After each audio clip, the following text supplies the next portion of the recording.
Hello, I am in Rhode Island. I'm in Newport, Rhode Island, and I am doing a bit of a self-guided tour of some of the really beautiful Gilded Age mansions. I can't wait to show you them. I've just been and I've done three. I bought a really cool pass that allows you to do three of the fabulous, lovely Gilded Age. They're not museums, they're just beautiful houses, just left the way they would have been left when the Gilded Age people who lived in them were living in them. So I'm really excited to show you those. I'm sitting in my hotel room at the minute with this amazing lovely fire going on in the background. So I'm really pleased. It's such a lovely little hotel. The houses I'm about to show you are two of them are Vanderbilt mansions, which is fantastic. And I was speaking to the guy on the front desk and he was saying that the Breakers is massive, absolutely ginormous, but actually kind of done a little bit more shabbily than the marble one, which I'm going to show you. There's one that's made of absolutely pure marble, and that was one of the Vanderbilt mansions. And apparently, according to the guy on the front desk, he said that the two in-laws hated each other, and one just wanted beautiful detail for Marble House, and the Breakers, they just sort of wrote a check and said, just make it bigger. And that's what they did. And it's so interesting. I'm going to take you on those little tour in a minute.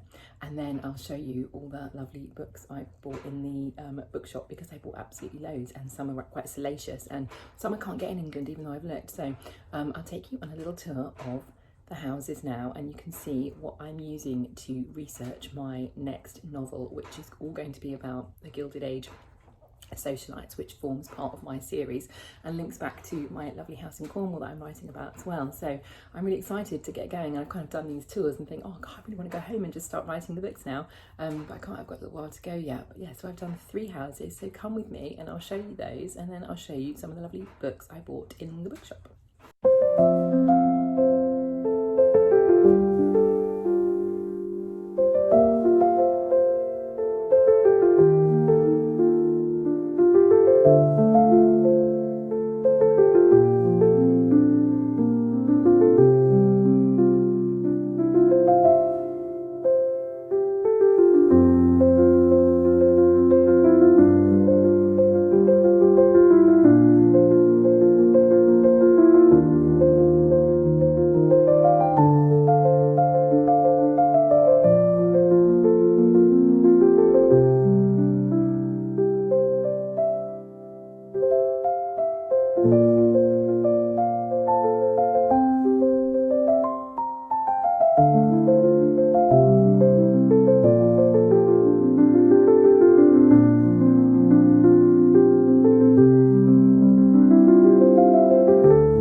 So the first book I bought, which I bought in the shop, was actually in Newport, sort of downtown Newport itself, before I'd even made it to any of the houses, is this, which is a guidebook to the Newport mansions.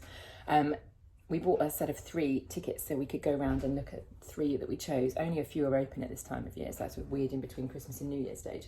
So I looked and I found the ones I always knew I wanted to do the Breakers, because look at that, that's just fantastic. And this is the grandest of Newport's summer cottages. Love that they call them cottages. I wonder if they did it ironically or what. So a kind of a symbol of the Vanderbilt family's social and financial power in 19th century America. So I knew that we wanted to do that one, and then I really wasn't sure what else to do, but we just happened to be passing Marble House. This is it, which I just showed you a second ago. This is Marble House, and we were just blown away. And I think my husband Steve and I decided that we preferred Marble House to the Breakers. It was just so richly detailed, really opulent, just gold everywhere. And then I wasn't sure whether we were going to do Rose Hill, I think it was called, so the Elms as well. This is the one that we did today. This is the third of 3. And I wasn't really sure whether we were going to do that or one called Rose Cliff, but actually I felt like, although that's Rose Cliff, which is very pretty, I did feel like And that's some of the interiors, because we didn't go and look at it, but I do feel like we chose the 3 good ones. And although we didn't do this one, it just, you know, it looks nice. It's nice. I was getting to the stage where I'd seen sort of one mansion. I felt like I'd seen them all. So we did those 3 and they were absolutely perfect. And then there were some great books on display, which I'm going to use for research. I bought this one, which is called What Would Mrs. Astor Do? The Essential Guide to the Manners and Mores of the Gilded Age.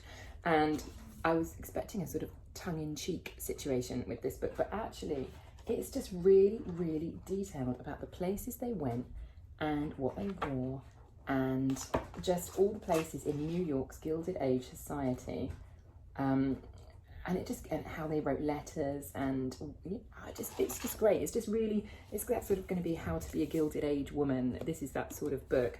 So I'm really interested to read this and to be quite informed about what my characters would be doing in Gilded Age New York. And then I could have bought so many more books, but some I'm going to have to try and find on World of Books or Aid Books, which are those 2 really good secondhand bookshop sites, which I love because they're great for research books for authors, because so many books are out of print, you can't get them on Amazon anymore, brand new, and sometimes you can get them on Amazon secondhand, but I go to Aid Books or I go to World of Books and I can find them for like £2-3, including delivery. It's marvellous.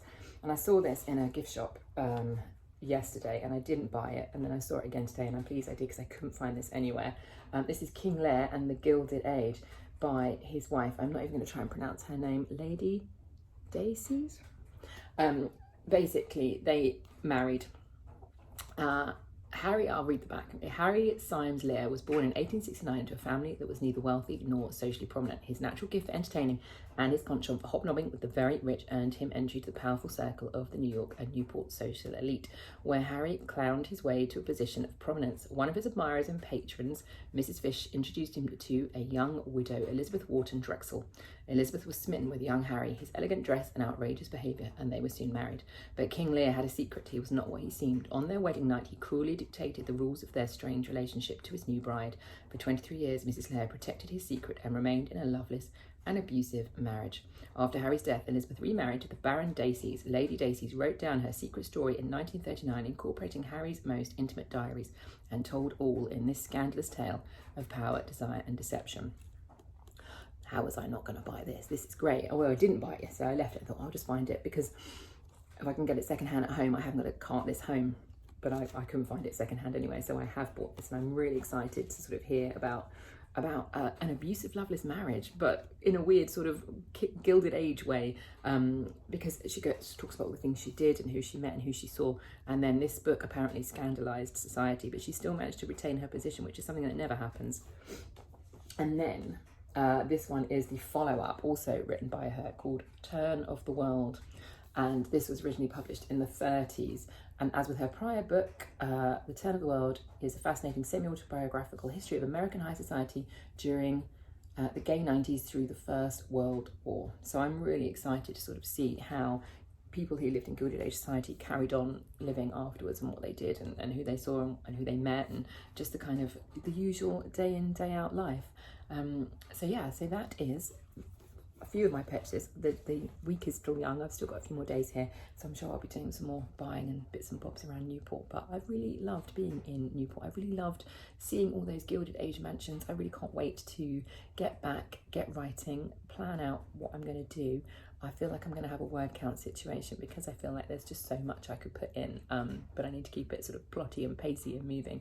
So yeah, I'm really excited to get home and get going, but I will show you some more bits and bobs of our trip shortly. And we're going off to Boston to do some lovely things in Boston, and then Salem for the witch world. I'm really excited to sort of see what's going on up there, as we've never been, and while they're in this neck of the woods we should go and see it all. So yeah, so I'll take you with me along to see all of that, and I'll do that in a following video, because this is just all about the Gilded Age mansions. I'm really excited to show you all those bits and bobs as well in a future video. So until then, I'll say goodbye. See you next time.